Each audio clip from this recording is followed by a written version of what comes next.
Hello guys, welcome back to our channel RRB Insights. Already మనం మెకానిక్స్లో 3 part complete చేసుకున్నాం. ఇది previous పేపర్స్ని base చేసుకొని mechanics chapters నుంచి ఎటువంటి క్వశ్చన్స్ వచ్చాయి, ఎటువంటి ప్రాబ్లమ్స్ వచ్చాయి అనేది డిస్కస్ చేద్దాం. First question, the work done to increase speed 5 meter per second to 10 meter per second by a car of 800 kg.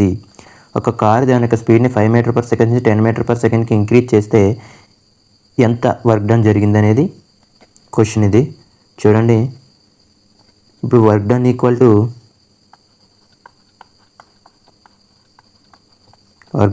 To change in velocity కూడా చెప్పుకోవచ్చు. Change in velocity.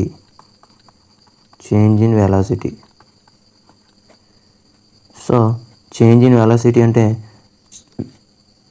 కదిలే ఏ వస్తువుకైనా ఉండే ఎనర్జీ ఏంటి? Kinetic energy.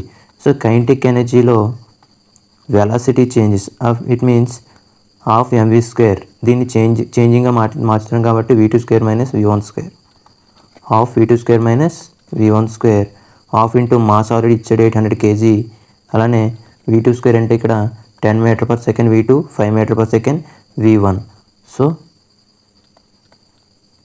10 meter per second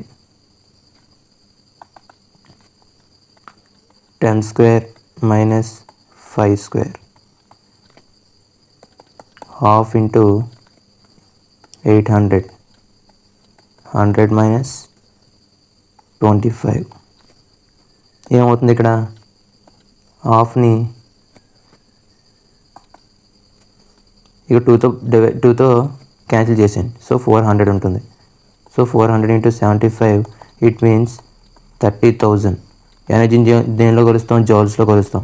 so 30,000ని 30 kilo జౌల్స్గా కూడా మనం రాసుకోవచ్చు. సో ఇక్కడ 30 కిలో జౌల్స్ అనేది మనకి కరెక్ట్ ఆన్సర్ అవుతుంది. సో 800 kgs ఉన్న ఒక కారు దాని యొక్క స్పీడ్ని 5 మీటర్ పర్ సెకండ్ నుంచి 10 మీటర్ పర్ సెకండ్కి చేంజ్ అయితే ఎంత వర్క్ డన్ అనేది జరుగుతుందంటే 30 kilo joules. That is the first question. Next second question, if an aeroplane traveled 4,000 meters the distance and work done is 20,000 joules, then the force applied on it. ఎంత force అనేది దీని మీద apply చేసాము అనేది అడుగుతున్నారు. So ఇక్కడ మనకి already తెలిసిన concept work equal to force into displacement.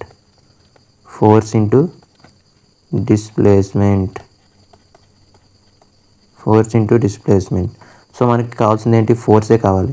So force కావాలి కాబట్టి ఫోర్స్ని ఇక్కడ ఉంచి ఈ వర్క్ W బై డిస్ప్లేస్మెంట్ని ఇటువైపు తీసుకొచ్చింది. డిస్ప్లేస్మెంట్ నేను ఎస్తో రిప్రజెంట్ చేస్తున్నాను ఇక్కడ, డిస్ప్లేస్మెంట్. సో ఇక్కడ work equal to W by S. Work ఎంత? ఆల్రెడీ 20,000 జౌల్స్ ఇచ్చాడు. 20,000 జౌల్స్. డిస్ప్లేస్మెంట్ ఎంత? 4,000 మీటర్స్. 4,000 మీటర్స్. సో దీన్ని క్యాన్సిల్ చేస్తే ఎంత వస్తుంది? 4,001 జార్ 4,005 జార్ 5. ఫోర్స్ని దేనిలో మెజర్ చేస్తాం? న్యూటన్స్లో మెజర్ చేస్తాం. So 5 newtons will be the correct answer. So this is second question.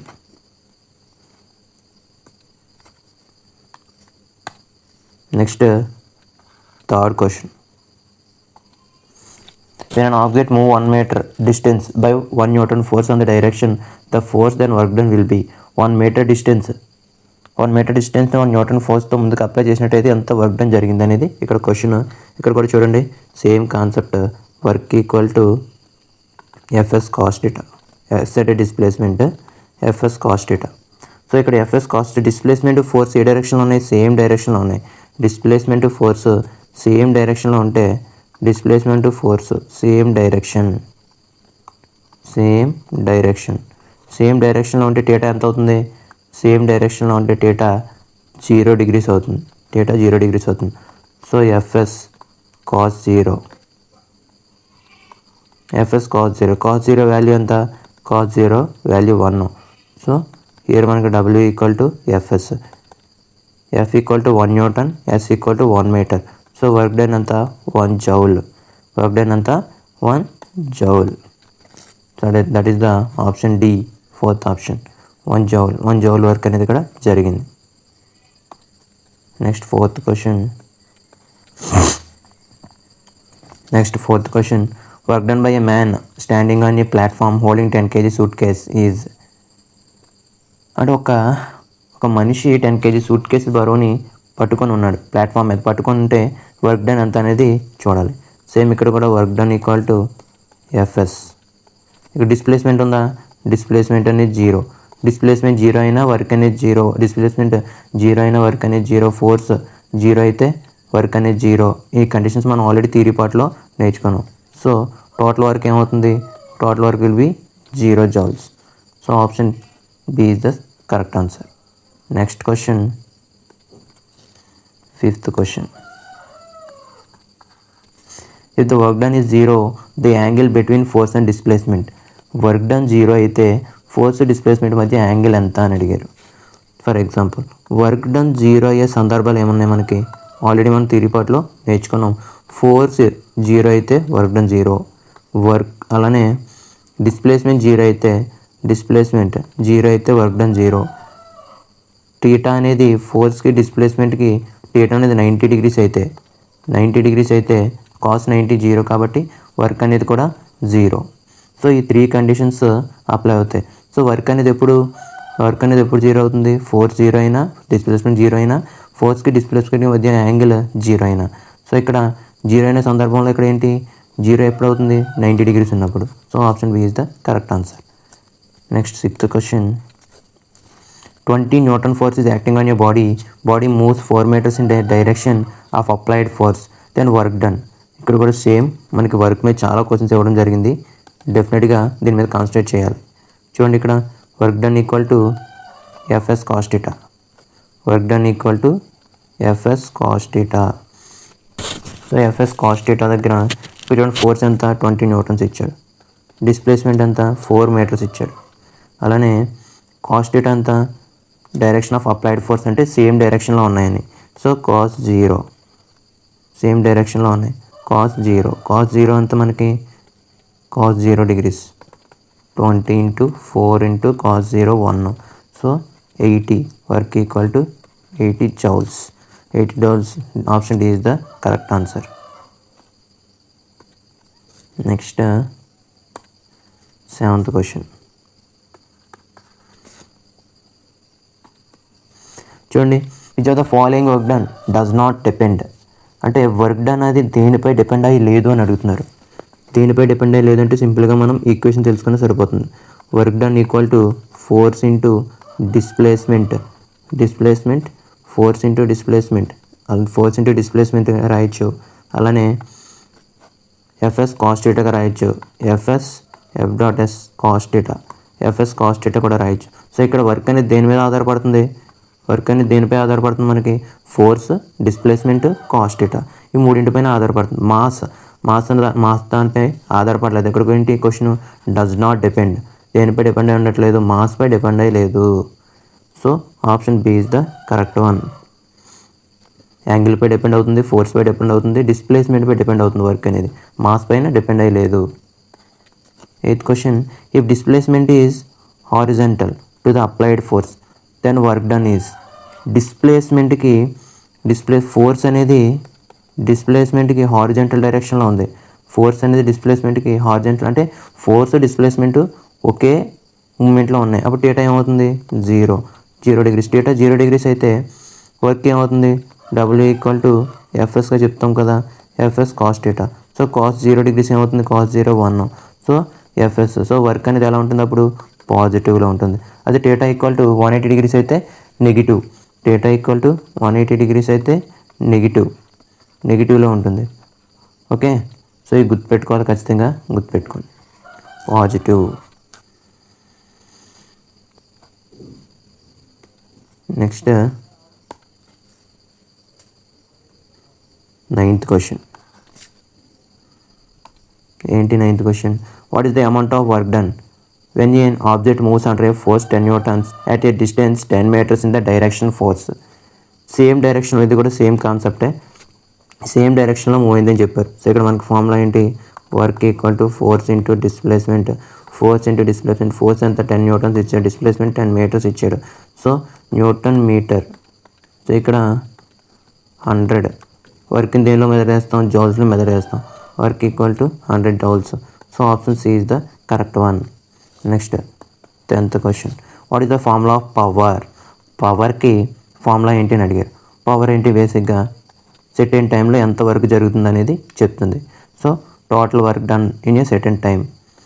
So power equal to work by time. Power equal to work by time. Work by time ఎక్కడ option ఉంది? First option. Power equal to work by time. Next 11th question. Name the physical quantity that equal to the product of force and velocity. Product of force and velocity for example power తీసుకుందాం.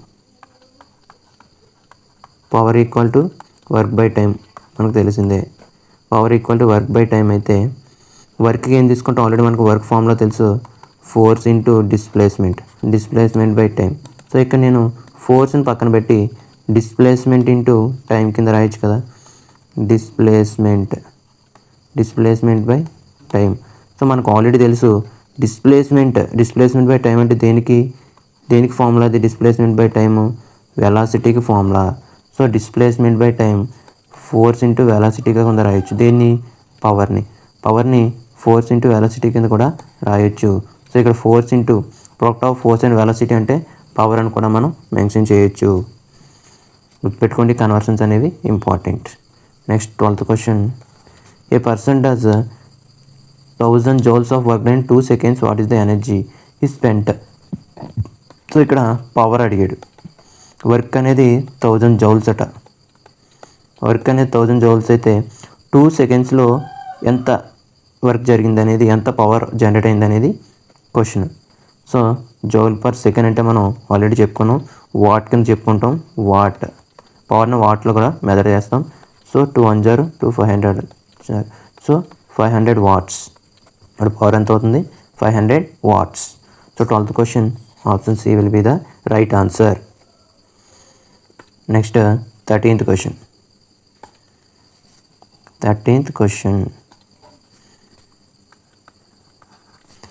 When a compressed spring is released, it converts to potential energy into, చూడండి, water store అయ్యే ఎత్తైన ప్రదేశాల్లో water store అయినప్పుడు దాని దగ్గర ఉండే ఎనర్జీని పొటెన్షియల్ ఎనర్జీ అంటాం. అది మూమెంట్లో ఉండే ఏ వస్తువు కంటే ఎనర్జీని కైనెటిక్ ఎనర్జీ అంటాం. సో ఇక్కడ పొటెన్షియల్ ఎనర్జీ అంటే MGH చెప్తాం. సో నొక్కబడిన స్ప్రింగ్లో ఉన్న energy potential energy.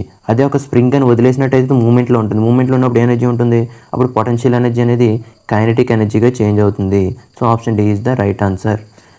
Next 14th question. When energy in the water stored in the dam. So రిజర్వాయర్లో కానీ డ్యామ్లో కానీ వాటర్ స్టోర్ అయినప్పుడు ఉండే ఎనర్జీ పొటెన్షియల్ ఎనర్జీ. అంటే స్టెబిలిటీ షేప్ వల్ల కానీ పొజిషన్లో కానీ వచ్చే ఎనర్జీ పొటెన్షియల్ ఎనర్జీ. అలా కాకుండా మూమెంట్ వల్ల వచ్చే ఎనర్జీ కైనెటిక్ ఎనర్జీ. ఇవన్నీ ప్రీవియస్ బిట్స్. చూడండి ఇక్కడ కింద ఏ ఇయర్లో ఏ షిఫ్ట్లో కూడా వచ్చిందో మెన్షన్ చేసాం. Next question 15th question.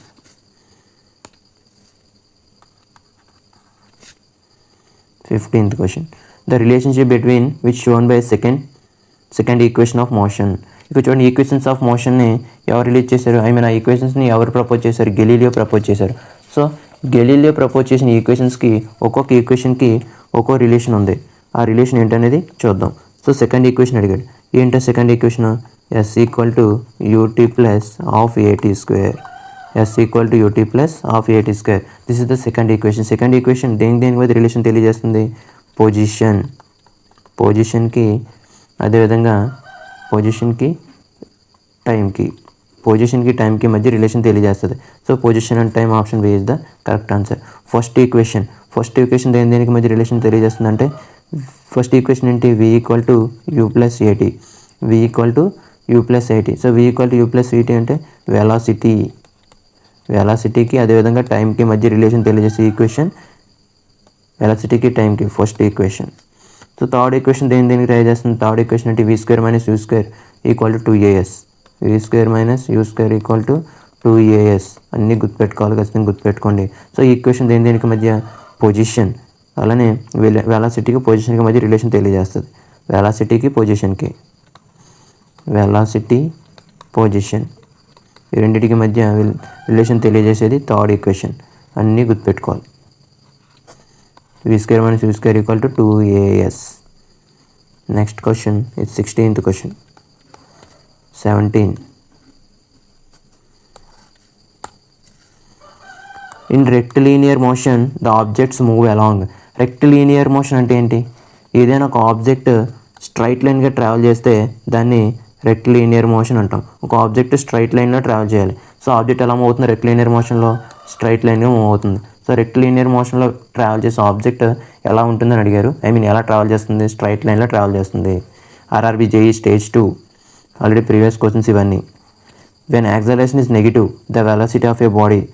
Acceleration నెగిటివ్లో ఉందంటే వెలాసిటీ ఏమవుతుంది? ఇంక్రీజ్ అవుతుందా డిక్రీజ్ అవుతుందనే కాన్సెప్ట్ ఇది. చూడండి ఒకసారి. Acceleration equal to change in velocity by change in time. So delta V by delta టీగా రాయొచ్చు. Change in velocity by change in time, rate of change of velocity అని కూడా చెప్తాం. సో ఇక్కడ వెలాసిటీ ఇంక్రీజ్ అయింది అనుకోండి. ఒకవేళ వెలాసిటీ ఇంక్రీజ్ అయితే యాక్సలరేషన్ అవుతుంది, యాక్సలరేషన్ కూడా ఇంక్రీజ్ అవుతుంది. అప్పుడు యాక్సలరేషన్ ఎలా ఉంటుంది? పాజిటివ్లో ఉంటుంది. లేదు వెలాసిటీ తగ్గిపోయింది, వెలాసిటీ తగ్గిపోతే యాక్సలరేషన్ అవుతుంది, ఇది కూడా తగ్గిపోతుంది. అప్పుడు యాక్సలరేషన్ ఎలా అవుతుంది? నెగిటివ్లో ఉంటుంది. So negative acceleration is called retardation. Negative acceleration is called retardation. Retardation అంటాం. నెగిటివ్ యాక్సలరేషన్ని రిటార్డేషన్ అని చెప్తాం. ఓకే, సో ఇది యాక్సలరేషన్ కాన్సెప్ట్. సో ఇక్కడ ఏం చెప్పుకున్నాం? నెగిటివ్ యాక్సలరేషన్ నెగిటివ్ ఉంటే వెలాసిటీ ఎలా ఉండాలి? తగ్గిపోవాలి. So velocity will be decreases. Velocity will be decreases. That is the 18th question. Next move to 19th question. 19th question. 19. If 20 Newton force is applied on an object mass 10 kg, what will be the acceleration? ఇక్కడ acceleration అడిగాడు. ఏమి ఇచ్చాడు? Acceleration అడిగాడు. Force ఇచ్చాడు F equal to 20 Newton's. అలానే object mass ఇచ్చాడు. Mass equal to 10 kg. Acceleration అడిగాడు. Acceleration formula బేసిక్గా rate of change of velocity అంటే, కానీ వెలాసిటీ ఇవ్వలేదు, టైం ఇవ్వలేదు. ఫోర్స్ మాస్ ఇచ్చాడు. అప్పుడు మనం ఏ ఈక్వేషన్ తీసుకోవాలి? F equal to MA equation తీసుకోవాలి. సో ఫోర్స్లో యాక్సలరేషన్ ఉంటుంది కాబట్టి so F equal to MA తీసుకున్నాం. నాకు యాక్సలరేషన్ కావాలి. యాక్సలరేషన్ ఉంచుకొని మాస్ని డివిజన్ రూపంలో పంపించింది ఈక్వల్ టు అవతలకి. సో ఫోర్స్ ఎంత? 20, మాస్ ఎంత? 10. సో ఇక్కడ ఏమవుతుంది? 10 1 0, 10 2 0. సో ఇక్కడ 2 మీటర్ పర్ సెకండ్ స్క్వేర్ అనేది వస్తుంది. యాక్సలరేషన్ దేనిలో మెజర్ చేస్తాం? మీటర్ పర్ సెకండ్ స్క్వేర్లో మెజర్ చేస్తాం. 2 meter per second square will be the answer. 2 meter per second square, option D. Next 20th question. Driver drives his car at a constant speed and covers a distance of 288 meters in 60 seconds. Find the speed అడిగాడు. సో మనకు speed formula తెలుసు కదా. ఏంటి speed formula? Speed formula equal to distance by time. Distance by time. Distance ఎంత? 288 meters. 288 meters. So time ఎంత? 60 seconds. 288 meters by 60 seconds. So 415 0. Next 4 7 0 28, 4 2 0. So 72/15. 72/15ని మనం calculate చేస్తే 72 కదా. సో 6 0 అయితే 90, 5 0 లేదు, ఓన్లీ 4 0. 60, 12, పాయింట్ పెట్టుకుని 0, 8 0, 120. So 4.8 meter per second. 4.8 meter per second will be the correct answer for this question. 4.8 meter per second. So option ఏలో ఉంది. Next 21st question. What is the 21st question? An object of mass 150 kg is accelerated in 5 seconds with a velocity of 6 meters to 16 meter per second. Find the acceleration. So ఇక్కడ acceleration అడిగాడు. ఇక్కడ change in velocity. ఏంటిది? Change in velocity. Acceleration equal to change in velocity by time. Acceleration equal to change in velocity by time. Change in velocity ఎంత? Change in velocity అంటే v2 - v1 by time. v2 ఎంత మనకి? 16 meter per second. v1 6 meter per second. So ఇక్కడ మనకు మాస్తో పని లేదు. So time ఎంత? 5 seconds. ఇక్కడ ఏం చెప్పొచ్చు? 10/5. 10/5 అంటే only 5 1 0, 5 2 0. 2 meter per second square. Acceleration units ఏంటి? Meter per second square. So 2 meter per second square అనేది correct answer. That is option C. ఈ వీడియో నచ్చితే లైక్ చేయండి, షేర్ చేయండి. మరిన్ని అప్డేట్స్ మిస్ అవ్వకుండా ఉండాలంటే బెల్ ఐకాన్ ప్రెస్ చేయండి. మా ఛానల్ సబ్స్క్రైబ్ చేసుకోండి. Thanks for watching.